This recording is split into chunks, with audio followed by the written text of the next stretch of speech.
Prions ensemble. Père, nous te disons merci pour les ministères de tous ceux-là qui nous ont rendu ministère. Nous prions, Père, que toutes les bénédictions que tu as pour nous aujourd'hui, personne d'entre nous ne ratera ces bénédictions. Merci pour la réponse. Au nom de Jésus, nous prions. Que le Seigneur vous bénisse. Asseyez-vous. Allons en 1 Pierre, chapitre 3. 1 Pierre, chapitre 3, le verset 4. Mais la parure intérieure est cachée dans le cœur, la pureté incorruptible d'un esprit doux et paisible, qui est d'un grand prix devant Dieu. Comme nous considérons le premier verset jusqu'au verset 7, nous voyons que le Seigneur parle aux familles à travers le stylo inspiré de l'apôtre Pierre. Le Seigneur a institué le mariage. Le Seigneur a créé l'homme et la femme et Dieu a ordonné le mariage, la famille. Et le Seigneur veut que nous nous retournions et avoir les bénédictions des familles primitives pour que toutes les conséquences de la malédiction puissent être révoquées de chaque famille et de votre famille au nom de Jésus. Et quel que soit ce qui se serait passé dans le passé, dans nos familles, dans votre famille ou même dans ma famille, le Seigneur va réparer toutes choses. Il va nous bâtir une nouvelle famille, un nouveau père, une nouvelle mère, de nouveaux enfants, une nouvelle famille au nom de Jésus. Chaque famille chrétienne peut être bâtie. Chaque famille chrétienne peut avoir une bonne, pieuse et une famille progressive et ayant les regards sur le ciel. Tout ce que nous avons besoin, c'est la grâce de la part de Dieu. Et la grâce sera manifestée dans chaque vie, même aujourd'hui, au nom de Jésus. Comme vous considérez ces passages devant nous, nous voyons le message: bâtir nos foyers sur le fondement de la beauté interne. Bâtir nos foyers sur le fondement de la beauté interne, sur le fondement solide de la beauté interne. Nous voyons trois choses. Premier point, la beauté interne d'une femme vertueuse. Une femme vertueuse est belle, mais cette beauté vient de l'interne. Et cela vient maintenant au dehors. La beauté interne d'une fille vertueuse. Point d'une femme vertueuse, j'allais dire. Point numéro 2. Point numéro 2. L'épine dorsale interne d'un mari vibrant. Le mari ne doit pas être faible. Le mari dont l'épine dorsale interne est vibrant. Numéro 3. Numéro 3. La banque interne d'une maison ou d'une famille visionnaire. Il y a une banque interne que nous avons là-bas, et si nous avons besoin de quelque chose, nous pouvons prendre la chose de cette banque et nous allons satisfaire aux besoins de la famille. La banque interne d'une maison ou famille visionnaire. Point numéro 1. La beauté interne d'une femme vertueuse. Comme nous sommes sauvés par la grâce de Dieu, nous sommes purgés par Christ. Nous sommes sanctifiés en tant qu'expérience chrétienne. Femme, la femme devient une femme vertueuse.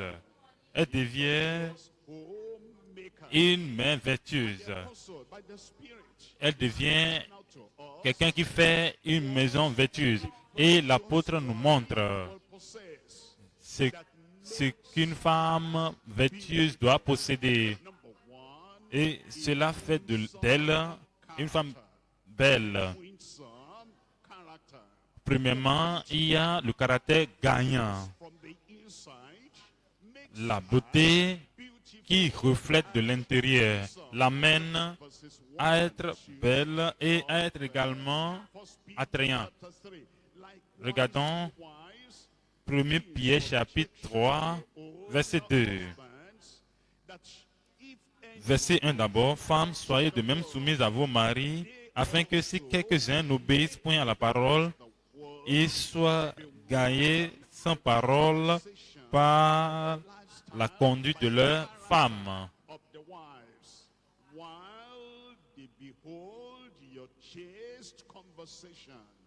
En voyant votre manière de vivre chaste et réservée.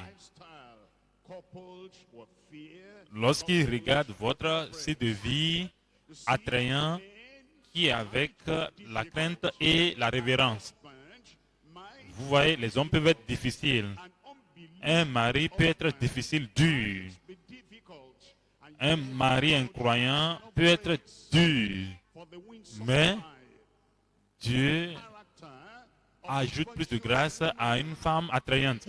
Il ajoute de la grâce au caractère de la femme vertueuse pour attirer ce mari à Christ et à elle-même.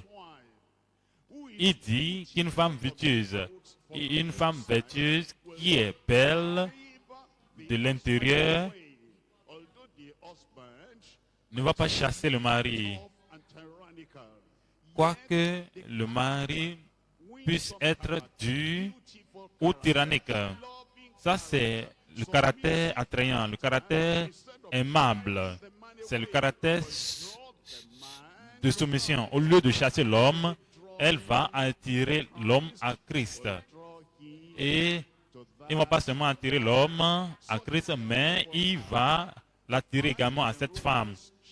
Ce caractère merveilleux peut être vu en Romains 15. En Romains 15, verset 1. Nous qui sommes forts, il parle de la force par la grâce. Il parle de la femme dans le contexte de ce que nous lisons. Et vous êtes forte par la grâce de Dieu. Vous voyez le ciel devant vous par la grâce de Dieu. Et vous avez déjà obtenu quelque chose qui donne une conviction et un caractère fort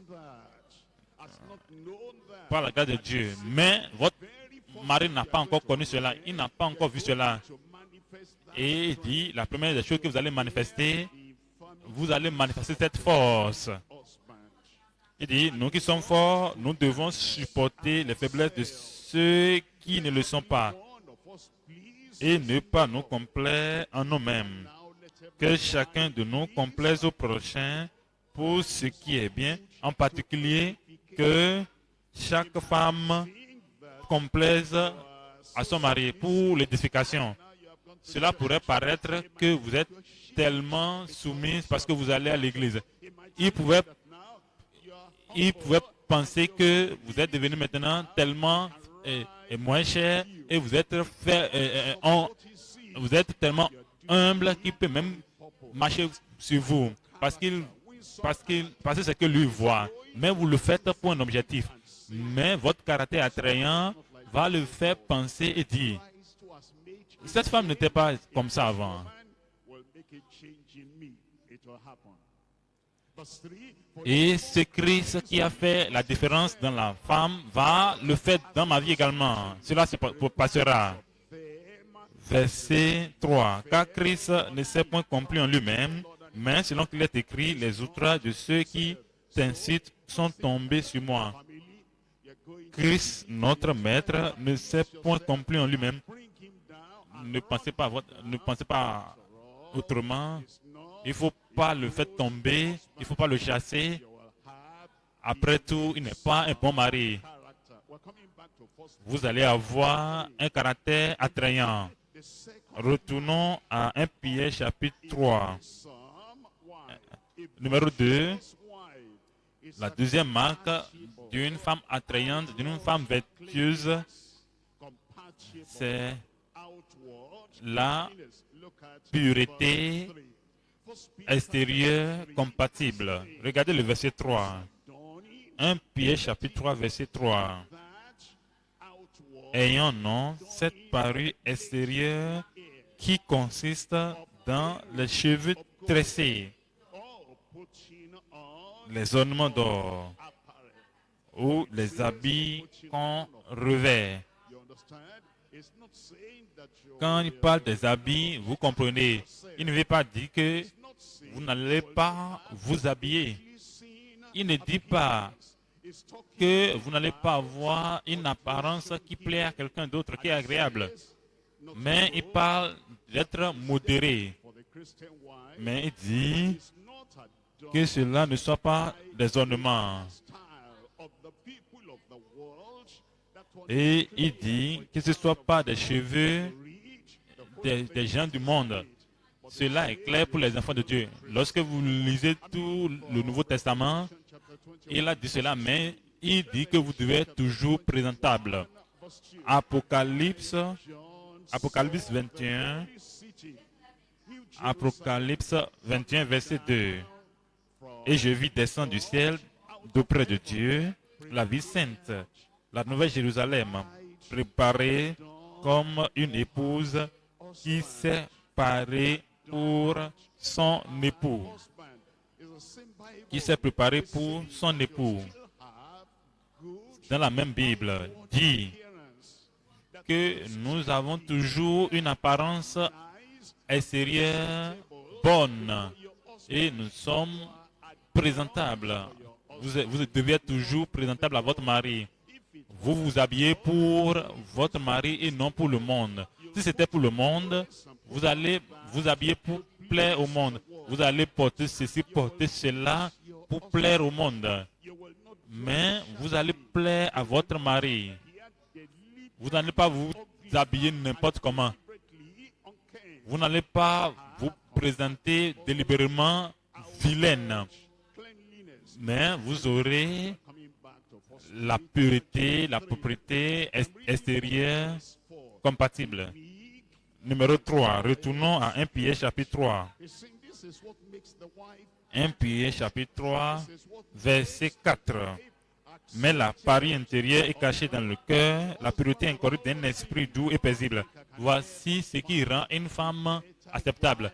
Et le mari va dire, je ne pense pas que je puisse avoir une meilleure femme plus que cette femme que j'ai. Je ne pense pas que je puisse avoir une femme plus compatible que cette femme que j'ai. Regardez ce qui rend cette femme vertueuse et attrayante. La troisième marque ici, c'est un esprit doux et calme. 1 Pierre chapitre 3, le verset 4. Mais la parure intérieure est cachée dans le cœur. Il dit, comme vous prenez soin de votre apparence extérieure, il faut également considérer l'apparence interne. Et assurez-vous que si cette apparence physique va plaire à mon mari, si je peux faire des efforts et me rendre belle pour mon mari, je peux également le faire au niveau de l'intérieur également. Je peux également avoir la grâce de Dieu, la faveur de Dieu et ainsi avoir un esprit doux et calme, ce qui est devant Dieu d'un grand prix. Regardez 1 Pierre, chapitre 3, le verset 15. Mais sanctifiez dans vos cœurs Christ. À tout moment, prenez soin de votre cœur. Prenez soin de votre pensée, de votre esprit. Si quelqu'un est en colère dans le cœur, cela va sortir. Votre cœur va vous trahir dans le visage, on le verra. Si quelqu'un est dur, difficile à cohabiter, difficile pour les interactions, si cela est dans le cœur, cela se démontrera dans les actions. Cela va te démontrer qu'elle veut commencer à se battre. Elle veut commencer un conflit. Elle veut que le mari voit ceci et entend ceci et réagit pour qu'il y ait un conflit. Une femme vertueuse ne fera pas cela. Donc, au sein de vous, il y aura la douceur, il y aura la gentillesse, il y aura également un esprit calme. Verset 15. Mais sanctifiez dans vos cœurs Christ le Seigneur, étant toujours prêt à vous défendre avec douceur et respect devant quiconque. Cela s'applique à tout le monde, en particulier aux femmes. Quatrième marque, la disposition fiable. Il pouvait avoir un problème. Vous n'allez pas dire immédiatement qu'il y a un problème. C'est ce que je disais. Les choses ne devaient pas être comme ça. Si tu payais, tous les factures, si tu faisais tout ce que tu devais faire, on n'allait pas avoir un tel problème. On n'allait pas avoir un tel conflit ici maintenant. Vous devez avoir une disposition fiable. Regardez le verset 5. Ainsi se paraît autrefois les saintes femmes qui espéraient en Dieu. Qui espéraient en Dieu. Est-ce qu'il y a un défi? Il faut espérer en Dieu. Est-ce qu'il y a un problème? Il faut espérer en Dieu. Est-ce que vous attendez les fruits des entrailles? Espérez en Dieu. Et si c'est comme si aucun argent ne vient dans la famille, et si c'est comme si les choses sont difficiles maintenant de manière particulière pour nous dans notre famille, espérez en Dieu. Ainsi, vous êtes femme et vous croyez dans la sainteté, vous dites que vous êtes sanctifié, alors espérez en Dieu. C'est cette foi en Dieu, c'est cette confiance en Dieu qui ne va pas se plaindre. C'est cette confiance en Dieu qui ne va pas murmurer. C'est cette confiance en Dieu qui ne va pas négliger, mépriser le mari. Lorsque les choses sont difficiles, lorsque les choses sont dures, vous n'allez pas permettre à vos parents de vous soulever contre votre mari seulement parce que les choses sont difficiles. Ce qui est difficile aujourd'hui sera facile demain. Les problèmes que nous avons aujourd'hui seront des choses de surplus demain pour vous. Nous parlons d'une disposition fiable ou de confiance. Hébreux 11, verset 11. Hébreux 11, verset 11. C'est pas la foi que Sarah elle-même, malgré son âge avancé, fut rendue capable. Si quelqu'un est stérile ici, la stérilité va partir. Nous n'obtenons pas les enfants en se battant l'un contre l'autre dans la famille. S'il y a un retard d'une bénédiction particulière dans la famille, cette bénédiction ne va pas venir lorsque nous nous battons. Regardez Abraham et Sarah. Et Sarah n'accusait pas Abraham. Tu es un homme vieux, il faut te regarder. Qui va avoir d'enfants à travers toi maintenant? Lorsque vous parlez à votre mari, vous devez savoir que vous êtes l'ange de la maison. Parlez comme un ange. Et parlez comme une femme vertueuse. Quel que soit le problème, il dit, quel que soit le problème, les Égyptiens que vous voyez aujourd'hui, vous n'allez plus les voir demain au nom de Jésus. Il dit, car c'est par la foi que Sarah elle-même, malgré son âge avancé, fut rendue capable d'avoir une postérité parce qu'elle crut à la fidélité de celui qui avait fait la promesse. Le Seigneur nous a fait la promesse, vous n'allez pas manquer de quoi que ce soit. Et tout ce que votre famille manque, le Seigneur pourvoira au nom de Jésus. Cinquième marque, c'est la conduite soumise.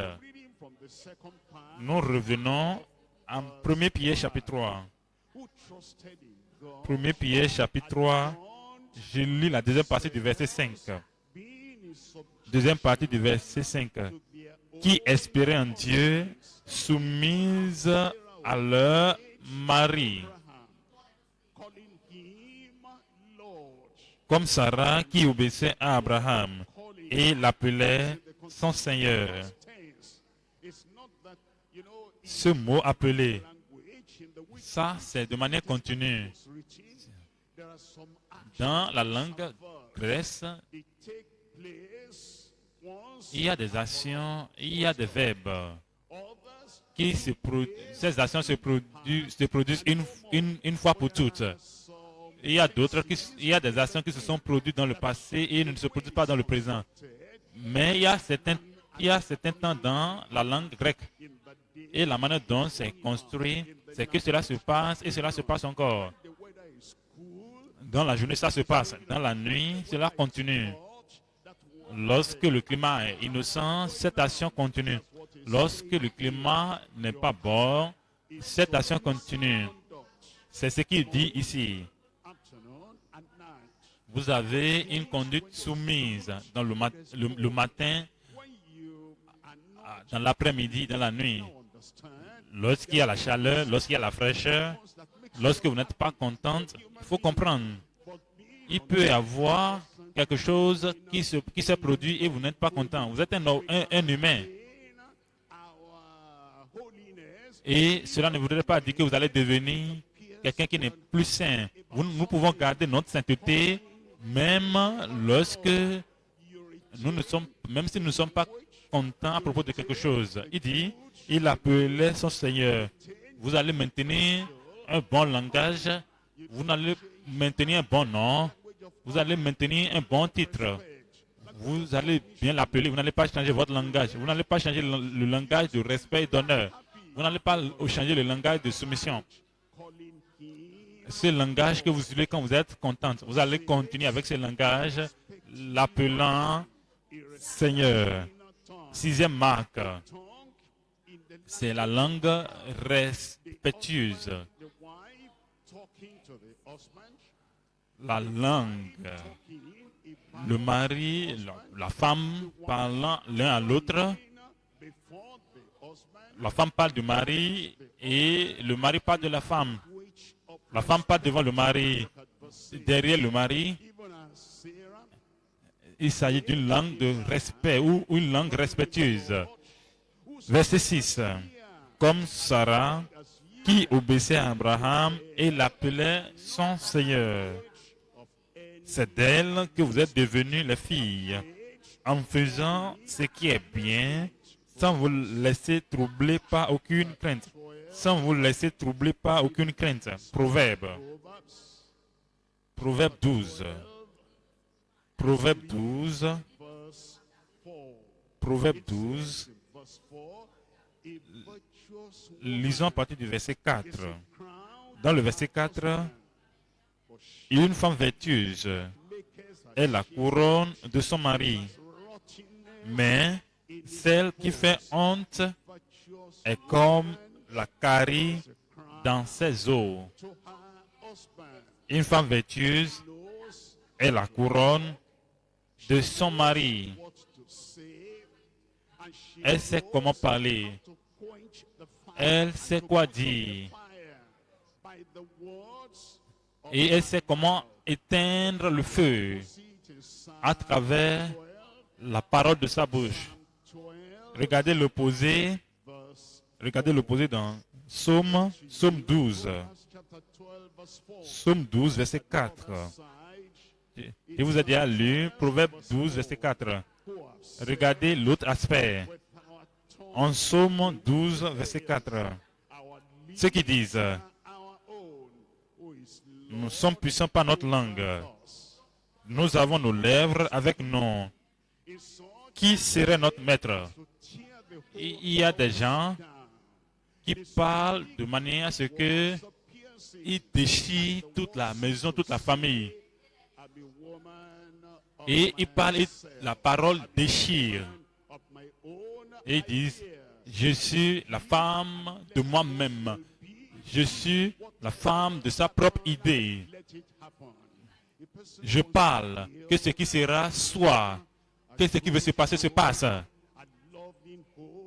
Quelqu'un qui veut bâtir la maison, une bonne maison, un foyer aimable, ne se comporte pas comme ça. Ne se comporte pas comme ça. Mais elle parle en faisant usage des mots qui vont construire et non détruire. En Proverbe 15, Proverbe 15, verset 1. Proverbe 15, verset 1. Une réponse douce calme la fureur. Une réponse douce calme la fureur. Verset 2. La langue des sages rend la science aimable. Vous utilisez votre langue comme un outil de réparation. Vous utilisez votre langue comme un outil merveilleux qui va aider la famille à aller de l'avant. Et il dit dans le verset 3, les yeux de l'Éternel sont en tout lieu, observant les méchants et les bons. La langue douce est un arbre de vie. C'est ce à quoi ressemble la langue d'une femme vertueuse dans la famille. Numéro 1, c'est un caractère. Le numéro 1, c'est le caractère attrayant. Numéro 2, c'est la pureté extérieure. Et numéro 4, c'est la disposition fiable. Numéro 5, c'est la conduite soumise. Le numéro 6, c'est la langue respectueuse. Numéro 7, c'est un soutien bienséant. Un soutien bienséant. Regardez 1 Pierre, chapitre 3. 1 Pierre, chapitre 3, verset 7. Il parle du mari. Et il fait également allusion à la femme. Verset 7. Il dit, Marie, montrez à votre tour de la sagesse dans vos rapports avec vos femmes, comme avec un sexe plus faible. Honorez-les, comme devant aussi hériter avec vous de la grâce de la vie. Aussi hériter avec vous de la grâce de la vie. Qu'il en soit ainsi, afin que rien ne vienne faire obstacle à vos prières. L'homme prie, le mari prie. La femme sera un soutien et bien faire au mari et aider le mari à être bien prêt pour prier, avoir une prière dominante. Vous n'allez pas dire en tant que femme, je ne vais pas, je sais comment le déranger. Je sais comment le déranger, le détourner de l'affaire de la journée. Je sais comment le déranger. Il va mettre un temps à part pour prier. Et il prie sur quelque chose qui est vraiment important pour lui dans le cœur là-bas. En ce moment, je sais comment bloquer la prière. Une femme attrayante, une femme vertueuse ne fait pas de telles choses. Les femmes sont supposées être des êtres semblables à leur mari. En Proverbe 31,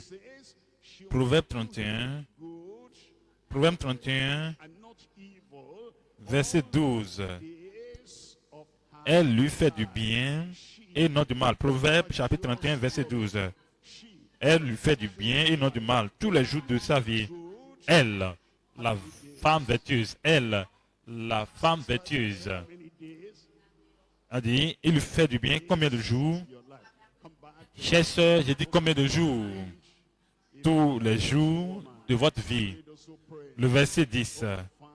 Qui peut trouver une femme vertueuse? Seulement ceux qui prient. Qui peut trouver une femme vertueuse? Seulement ceux-là qui cherchent le conseil de la part du Seigneur. Qui peut trouver une femme vertueuse? Seulement ceux-là qui ne marchent pas par la vue. Qui peut trouver une femme vertueuse? Elle a plus de valeur que les perles. Le cœur de son mari a confiance en elle. Et les produits ne lui feront pas défaut. L'homme ne fait pas attention à l'essai parce qu'il a une femme qui la protège. Il sait que cette femme va lui faire du bien tous les jours de sa vie et non du mal. Elle se procure de la laine et du lin et travaille d'une main joyeuse. Une femme battante, elle ne va pas dire il est celui qui gagne notre pain. S'il n'amène pas l'argent dans la famille, et si nous devons mourir de la famine, que cela soit ainsi. Que cela soit ainsi. Moi, je ne vais pas toucher quelque chose. Je l'ai mariée, c'est pour que je sois paresseuse. Non, non, non, non. C'est pas comme ça. Il se procure de la laine et du lin et travaille d'une main joyeuse. Elle est comme un navire marchand. Elle amène son pain de loin. Elle se lève lorsqu'il est encore nuit. Et elle donne la nourriture à sa maison et la tâche à ses servantes. Cette famille semble avoir des servantes qui les servent. Et elle s'assure qu'elle peut avoir besoin du mari, des enfants et des servantes à l'air approprié. Elle pense à un champ et elle l'acquiert. Du fruit de son travail, elle plante une vigne.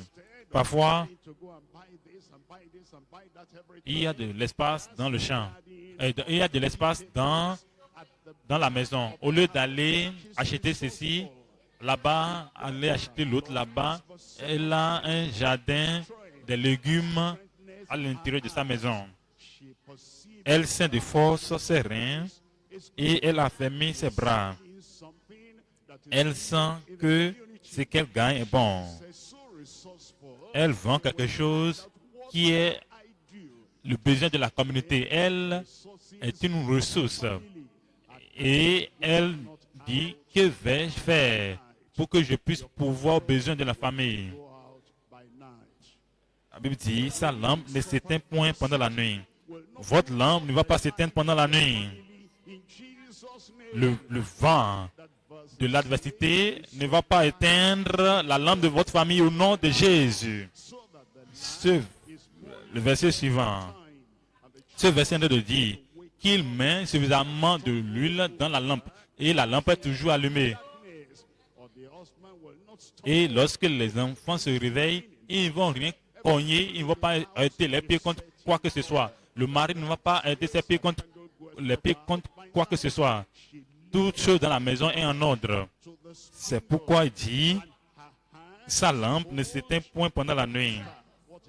Elle met la main à la quenouille et ses doigts tiennent le fuseau. Ce qu'il dit, c'est que il y a des maisons où la femme sait comment faire ceci, faire cela, pour prendre soin du petit bébé, même pour la femme. Ils apprennent comment faire des petites activités. Certaines activités d'amour pour les membres de la famille. Elle étend la main au malheureux. Elle tend la main à l'indigent. S'il y a beaucoup d'habits que la famille n'utilise pas, les enfants ont déjà mis cela à côté. Le mari a déjà mis cela à côté. Elle regarde ces choses et prend ces choses et les donne aux indigents. Il y a des habits qui ne correspondent plus aux enfants en parlant de l'état et autres.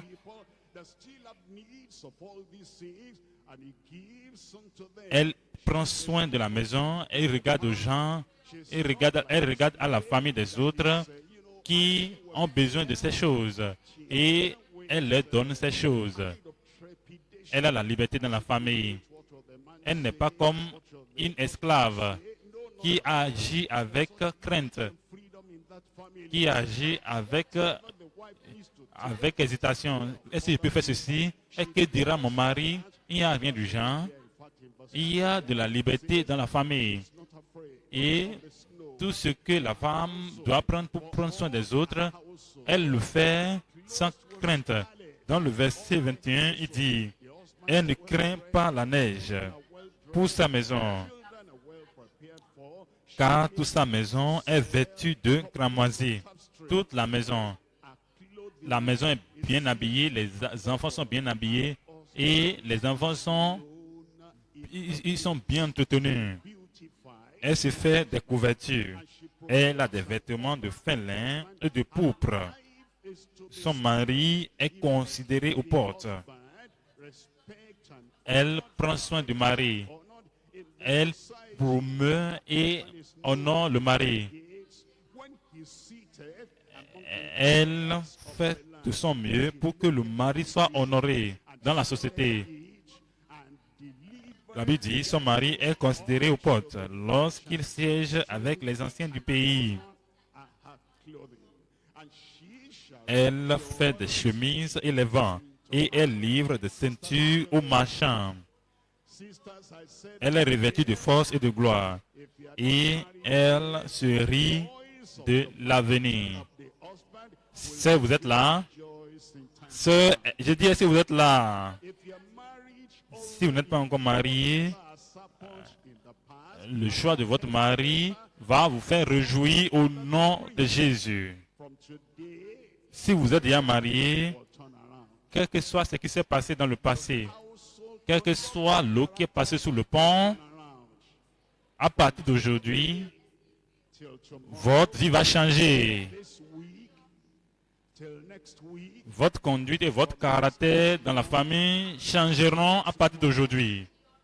D'aujourd'hui à demain, de cette semaine jusqu'à la semaine prochaine, de ce mois au mois prochain, de cette année, je parle aux sœurs. Jusqu'à une autre année, vous allez vous réjouir dans l'avenir. Elle ouvre la bouche avec sagesse. Elle ne parle pas seulement. Elle n'ouvre pas seulement la bouche. Elle attend le meilleur moment. Elle attend et elle a d'abord la parole appropriée. Et lorsqu'elle ouvre la bouche, elle ne parle pas comme une personne stupide qui a oublié qu'elle doit bâtir la maison. Et la personne là détruit sa maison avec sa parole. Elle ouvre la bouche avec sagesse et des instructions aimables sont sur sa langue. Elle veille sur ce qui se passe dans sa maison et elle ne mange pas le pain de la paresse. Ses fils se lèvent et la disent heureuse. Vos fils vont vous bénir. Lorsque vous allez grandir plus, ils vont vous bénir avec le travail de leurs mains et ils vont vous donner les provisions lorsque vous allez grandir et vieillir au nom de Jésus.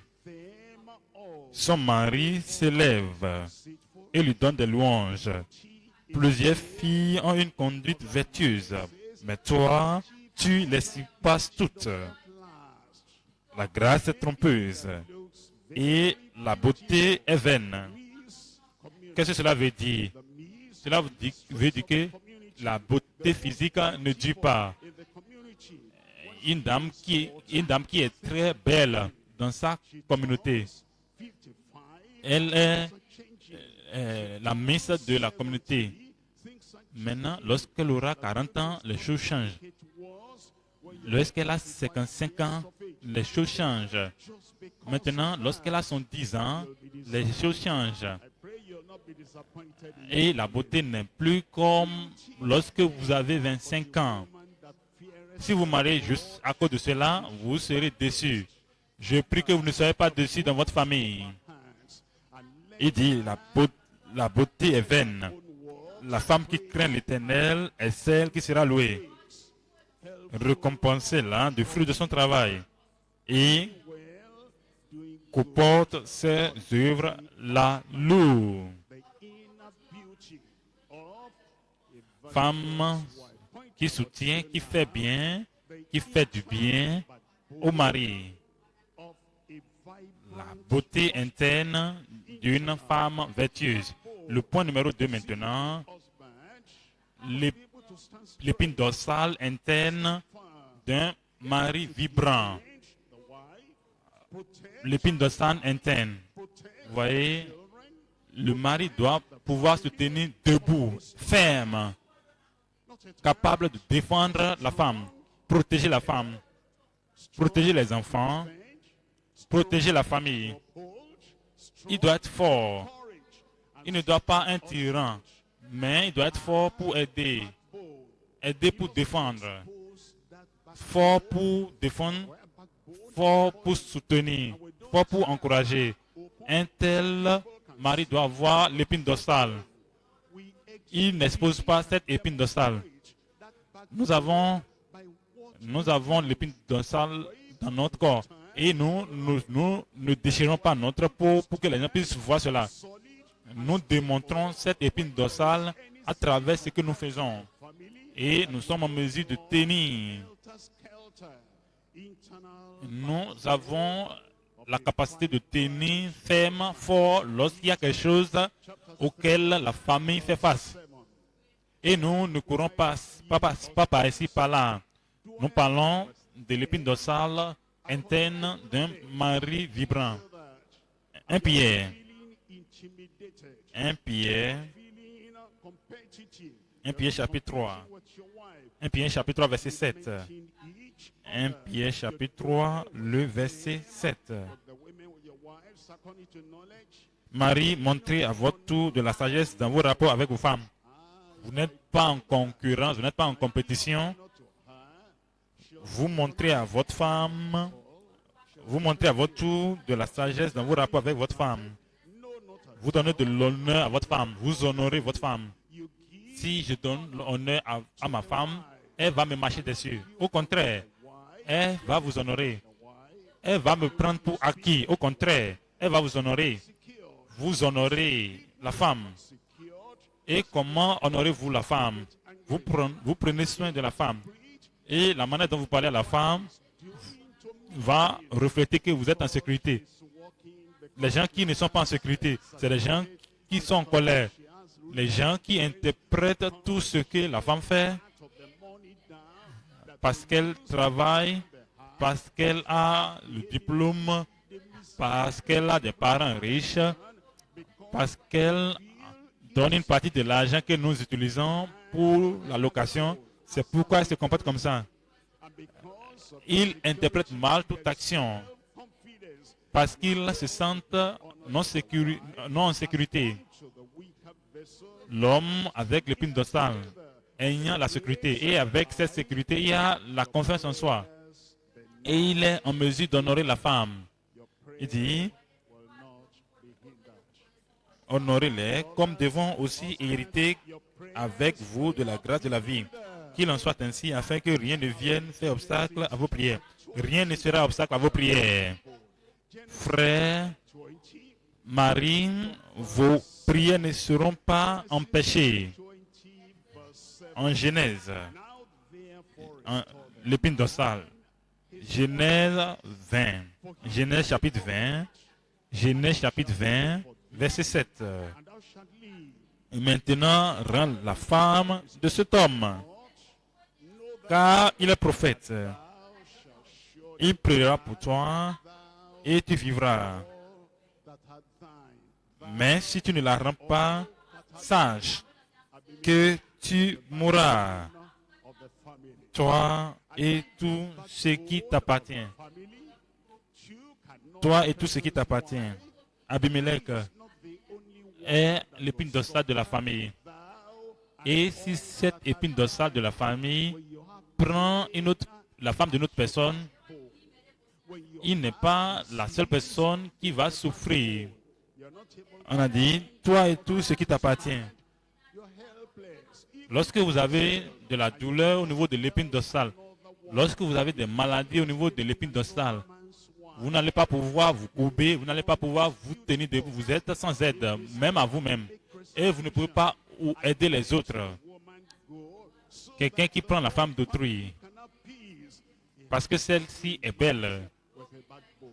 Maintenant, si elle doit faire la restitution et permettre à la femme de partir pour que toute la famille puisse avoir la paix, il doit être un homme avec l'épine dorsale de la conviction. Regardez le verset 14. Genèse 20, verset 14. Abimelech prit des brebis et des bœufs, des serviteurs et des servantes, et les donna à Abraham. Et il lui rendit Sarah, sa femme. Cet homme avait l'épine dorsale interne. Voici ce que le Seigneur a ordonné. Quel que soit ce que mon entourage dira, quel que soit ce que ma communauté dira, j'ai l'épine dorsale assez pour pouvoir porter la parole du Seigneur. Verset 17. Abraham pria Dieu et Dieu guérit Abimelech, sa femme et ses servantes, et elle put enfanter, car l'Éternel avait frappé de stérilité toute la maison d'Abimelech à cause de Sarah, femme d'Abraham. S'il y a une calamité sur la famille à cause de l'action du mari, et le Seigneur révèle cela comme le message que nous entendons, nous écoutons, l'homme avec l'épine dorsale, l'homme avec la force interne ne va pas dire je ne vais pas le faire maintenant, je ne veux pas que ma femme dise à cause du message qu'on a écouté, c'est pourquoi il le fait maintenant. Abimelech avait l'épine dorsale et il a fait ce qu'il devait faire pour qu'il soit en mesure d'amener, de conduire la famille dans la bonne santé. Il était l'épine dorsale de la famille. 1 Timothée chapitre 5. 1 Timothée chapitre 5. 1 Timothée chapitre 5, les versets 7 et 8. L'épine dorsale interne d'un mari vibrant. 1 Timothée chapitre 5, verset 7. Déclare ces choses afin qu'elles soient irréprochables. Si quelqu'un n'a pas soin des siens, et principalement de ceux de sa famille, il a renié la foi et il est pire qu'un infidèle. Vous ne serez pas un infidèle. Notre mari avec l'épine dorsale va toujours trouver un moyen pour fournir, pour pouvoir besoin de la famille. Des moyens légitimes. Mon frère, si tu es un mari et tu fais ce travail, et il y a une petite difficulté là-bas, il y a un petit défi là-bas, il y a une petite chose désagréable là-bas, vous quittez. Je ne peux plus faire ce travail-là, non. Parce que cela affecte ma personnalité. Cela affecte qui je suis. Ils ne vont pas me respecter assez. Je quitte. Comment vas-tu pouvoir besoin de ta famille? Je m'en fous de cela. Je quitte ce travail. Et quelqu'un d'autre t'aide et tu trouves encore un autre travail. Dans ce travail, ils ont les principes d'opération. Et vous restez là encore. Vous ne considérez pas les principes d'opération. Vous regardez à votre personnalité. Et quelqu'un a dit quelque chose de manière délibérée ou même de manière non délibérée. Et vous dites, ah, je vais partir. Je ne peux plus travailler ici. Où allez-vous travailler alors? Vous n'avez pas d'épine dorsale. Vous ne quittez pas ici pour là-bas. Si vous avez l'épine dorsale, vous allez penser à votre famille. Vous êtes celui qui gagne le pain pour la famille. Vous devez amener quelque chose à la maison. Vous devez éduquer votre enfant. Vous devez supporter un peu de difficulté si vous avez l'épine dorsale. Et si vos enfants allaient à l'école et les enfants reviennent à la maison et l'enfant dit, je ne peux plus aller à l'école, je peux aller dans cette école. L'enseignant m'a parlé de telle manière ou de telle manière. Je ne peux pas endurer cela. Qu'allez-vous faire? Et si votre fille revenait à la maison, lorsqu'elle apprend quelque chose, Et elle revient à la maison. Et elle dit, je ne peux pas rester là-bas. Parce qu'ils m'ont parlé de telle manière et de telle manière. Il y a des défis partout. Il y a des difficultés partout. Et nous avons besoin d'un emploi. Nous avons besoin de l'épine dorsale pour pouvoir rester là-bas et fournir aux besoins et pouvoir besoin de notre famille. Vous allez pouvoir. Si vous avez déjà perdu votre emploi parce que vous n'avez pas l'épine dorsale, vous allez trouver un bon travail au nom de Jésus. Et vous allez rester là-bas en tant que mari, en tant qu'homme, en tant que celui qui gagne le pain et qui a l'épine dorsale. Parce que il dit, si quelqu'un n'a pas soin des siens, et principalement de ceux de sa famille, il a régné la foi. Vous n'allez pas régner la foi. Et il est pire qu'un infidèle. Vous ne serez pas comme ça au nom de Jésus. Le point numéro 3 présent, la banque interne d'une famille visionnaire. La banque interne d'une famille visionnaire. La banque, c'est là où vous faites les dépôts et vous faites également des retraits. Dans la famille, nous faisons des dépôts. Vous savez, lorsque nous sommes ensemble, nous faisons des dépôts d'amour.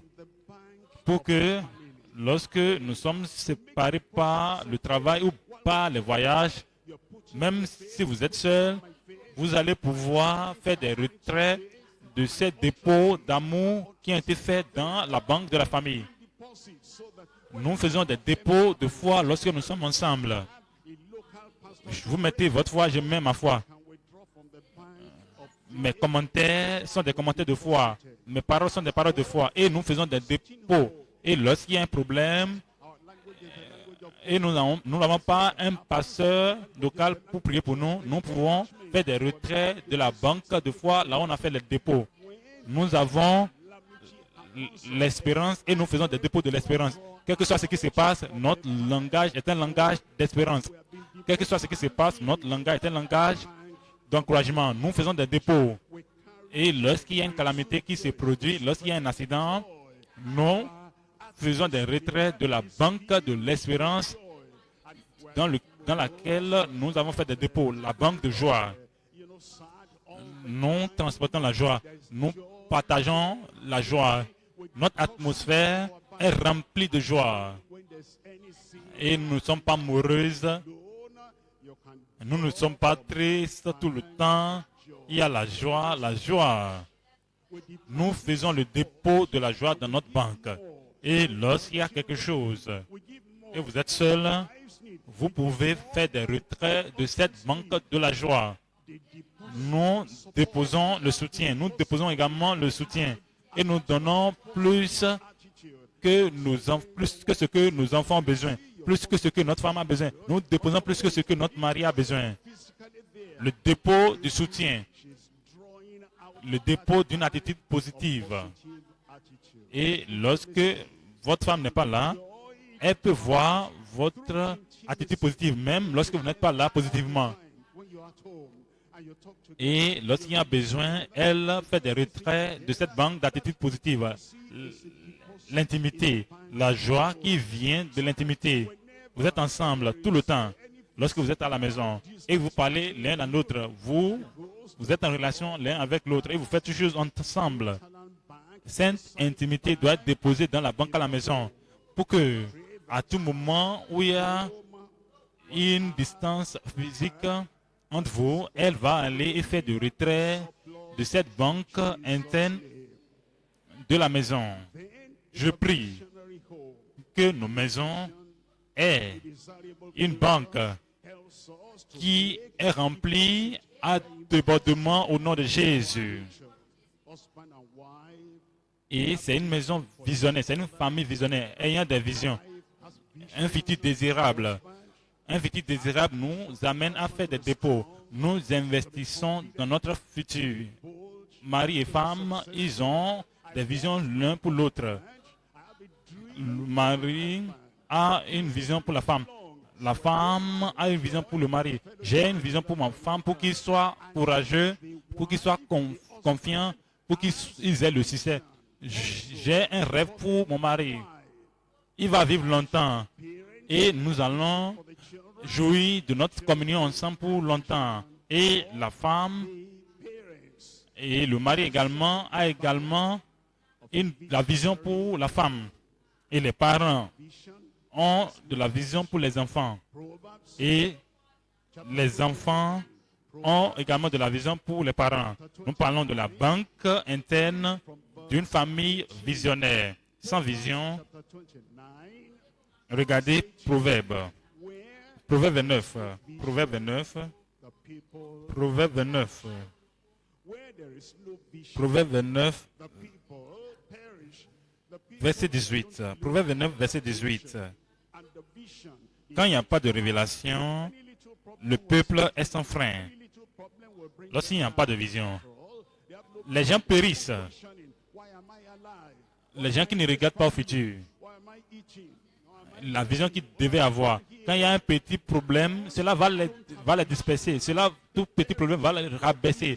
Après tout, ils n'ont pas de vision. Et après tout, ils se posent la question, pourquoi est-ce que je suis en vie? Pourquoi ici, dans cette famille? Pourquoi est-ce que je mange? Et qu'est-ce que je fais ici? Parce qu'ils n'ont pas de vision. Ils périssent. Et ils sont facilement surmontés par les défis et les difficultés. Je regarde votre famille, quand vous êtes là, vous allez avoir de vision. Votre famille ne va pas périr. Quel type de vision avons-nous? Premièrement, la vision pour la famille. La vision pour la famille. Nous lisons de Genèse. Genèse chapitre 15, verset 1. Genèse 15, verset 1. Après ces événements, la parole de l'Éternel fut adressée à Abraham dans une vision.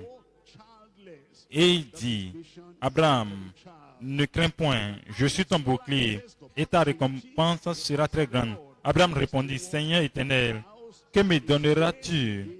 Je m'en vais sans enfant. Ça, c'est une vision. Il voulait d'enfants. Et il demandait l'opportunité. Je m'en vais sans enfant et l'héritier de ma maison, c'est Élisée de Damas.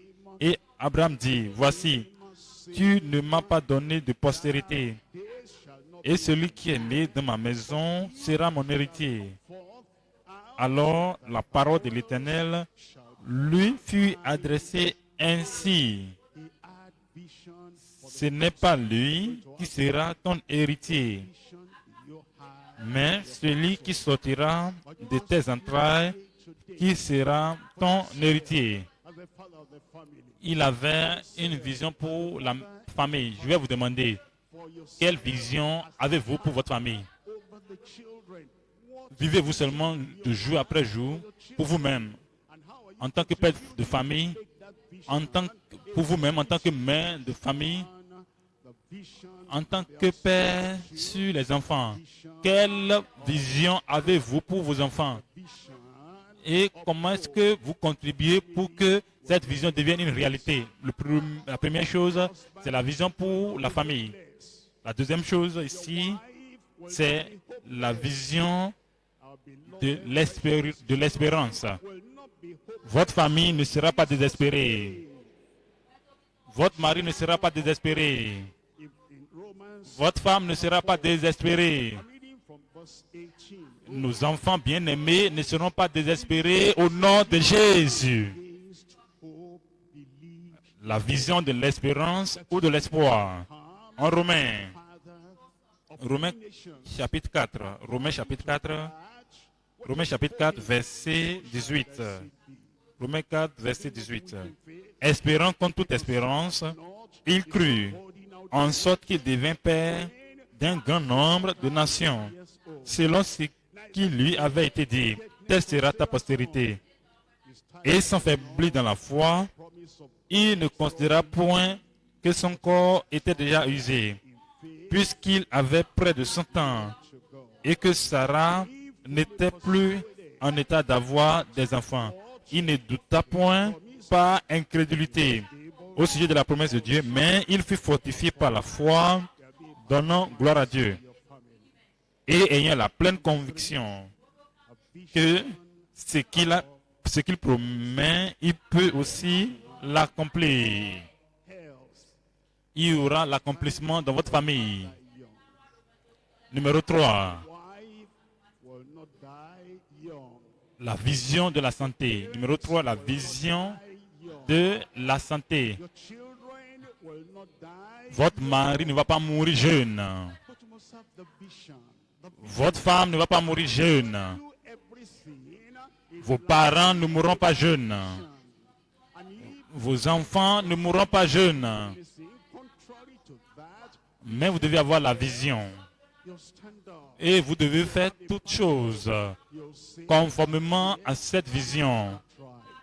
Et si une famille, un membre de la famille fait quelque chose qui est contraire à cette vision de la santé, vous allez vous lever, vous allez avoir l'épine dorsale pour dire, mon cher, ma chère, ceci n'est pas bon. Ceci va détruire ta santé. Vous avez alors la santé, la vision de la santé. Acte 27. Acte 27. Acte 27. Verset 34. Je vous invite donc à prendre de la nourriture. Prenez le petit déjeuner. Prenez votre nourriture. Ne sortez pas sans votre petit déjeuner. Parce que cela fait quelque chose dans votre corps. Donc, tout ce qui va contredire votre santé et vous mangez n'importe comment, et vous mangez de n'importe quoi, et vous ne mangez pas une alimentation équilibrée. La vision que nous avons pour la famille ne va pas permettre à ce que vous fassiez cela. Alors, je vous invite donc à prendre de la nourriture, Actes 27, 34, car cela est nécessaire pour votre salut. Il vaut mieux prévenir que guérir. Et il ne se perdra pas un cheveu de la tête d'aucun de vous. Je vous vois maintenant et je vous verrai encore. Vous allez demeurer forte. Vous allez demeurer en bonne santé. Et vous allez demeurer vibrante au nom de Jésus. Numéro 4. La vision de la joie ou du bonheur. Vous devez avoir ce bonheur ou cette joie dans la famille. Vous devez avoir la vision et vous devez contribuer à cette vision. Vous savez, si vous n'avez pas la vision du bonheur, vous allez faire de la maison un désert. Vous allez faire de la famille un désert. Que la famille soit contente ou pas, cela ne le préoccupe pas. Si le mari est content ou pas, elle n'est pas préoccupée. Si les enfants sont contents ou pas, ils ne sont pas préoccupés. Vous devez avoir la vision. Et c'est la vision de bonheur. Proverbe 17. Proverbe 17, vers 2. Proverbe 17, verset 22. Un cœur joyeux est un bon remède. Un cœur joyeux est un bon remède.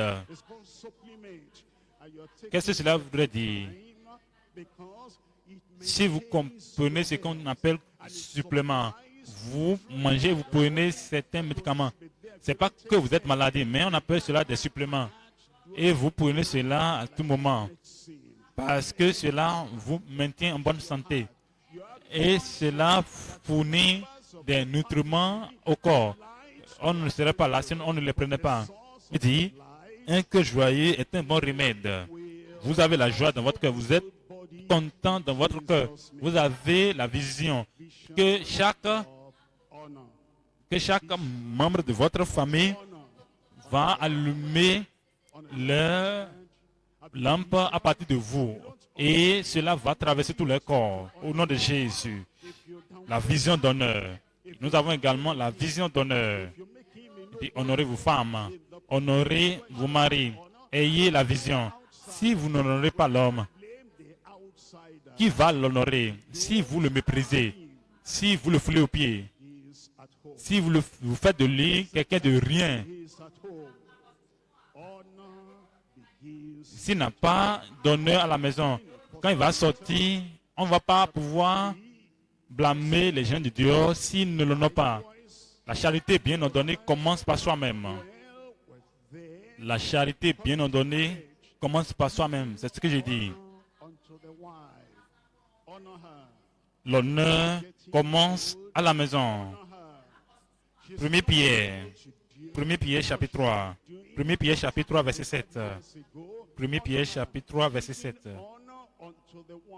Mais Marie, montrez à votre tour de la sagesse dans vos rapports avec vos femmes. Honorez-les. Honorez-la. Elle est en train de grandir, elle est en train de vieillir. Elle n'est plus en mesure de faire ce qu'elle avait l'habitude de faire il y a 20 ans, 25 ans. Il dit, honorez-les comme avec un sexe plus faible. Lorsque votre mari devient vieux, lorsque votre femme devient vieille, et elle ne peut plus faire ce qu'elle faisait et ce qu'elle faisait pour elle-même. Lorsque votre homme devient vieux et il ne peut plus faire ce qu'il faisait, honorez-le. Et lorsque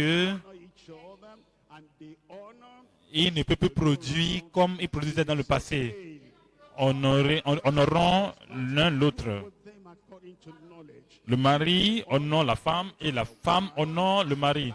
Les parents honorent les enfants et les enfants honorent les parents. Il dit, honorez l'un l'autre et l'honneur sera partout au nom de Jésus.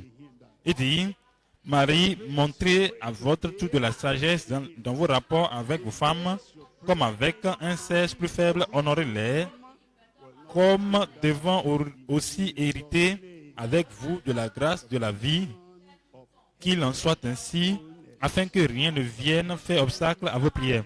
Rien ne sera obstacle à vos prières. Les prières que vous faites aujourd'hui ne seront pas empêchées. Les prières que vous allez faire à tout moment ne seront pas empêchées, ne seront pas bloquées au nom de Jésus. La vision d'aide. La vision d'aide, la plénitude d'aide. Vous êtes une aide l'un pour l'autre. Vous avez cette vision. Et vous cherchez. Et vous vous demandez, que puis-je faire aujourd'hui pour aider? Que puis-je faire à mon mari pour être une aide? En quoi puis-je être une aide pour ma femme? Que puis-je faire dans la famille pour être une aide? Ecclésiaste. Ecclésiaste chapitre 4. Ecclésiaste chapitre 4. Verset 9. Deux valent mieux qu'un parce qu'ils retirent un bon salaire de leur travail. Car s'ils tombent, l'un relève son compagnon. Mais malheur à celui qui est seul et qui tombe sans avoir un second pour le relever. Pour le relever. La décision du Seigneur, c'est pour que le mariage apporte l'aide. En Genèse chapitre 2. Genèse chapitre 2, verset 18. Genèse 2, verset 18. L'Éternel Dieu dit, il n'est pas bon que l'homme soit seul. Je lui ferai une aide semblable à lui. Une aide qui est compatible à lui. Le verset 20. Et l'homme donna des noms à tout le bétail, aux oiseaux du ciel et à tous les animaux des champs. Mais pour l'homme, il ne trouva point d'aide semblable à lui. C'est pourquoi Dieu lui a donné Ève, Dieu lui a donné une femme. Verset 24. C'est pourquoi l'homme quittera son père et sa mère et s'attachera à sa femme et ils deviendront une seule chair. Premièrement, nous avons la vision pour la famille. Numéro 2, la vision de l'espérance. Numéro 3, la vision de la santé. Numéro 4, la vision du bonheur. Numéro 5, la vision de l'honneur. Numéro 6, la vision d'aide ou bien de plénitude d'aide. Numéro 7, la vision de la sainteté. La vision de la sainteté. En 1 Timothée, 1 Timothée chapitre 2. 1 Timothée chapitre 2, le verset 15. Elle sera néanmoins sauvée en devenant mère. Vos femmes ne mourront pas stériles.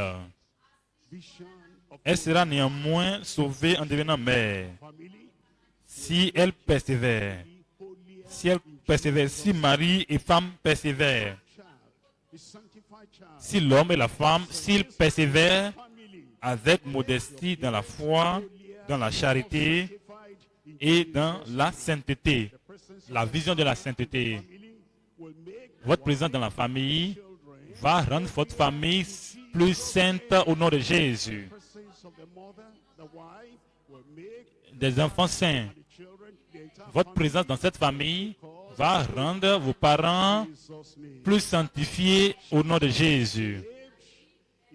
La présence du Père dans la famille va rendre la femme et les enfants plus saints au nom de Jésus.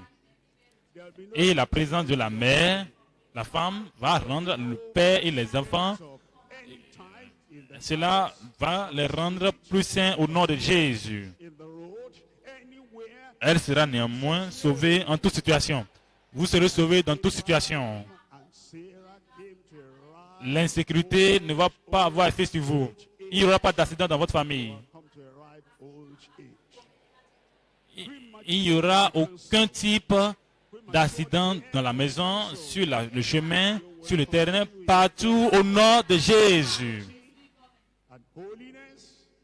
Comme Abraham et Sarah ont été ensemble et ils ont vieilli, vous allez également vieillir ensemble. La mort prématurée sera annulée. Vous allez continuer dans la foi,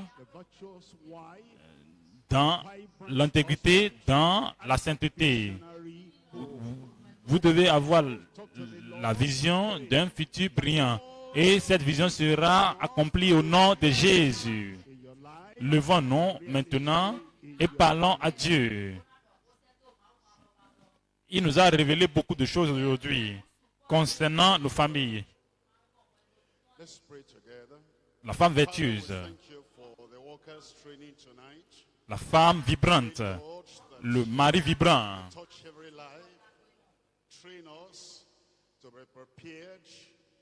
Et la famille visionnaire. Ouvrez vos bouches et parlez au Seigneur. Priez.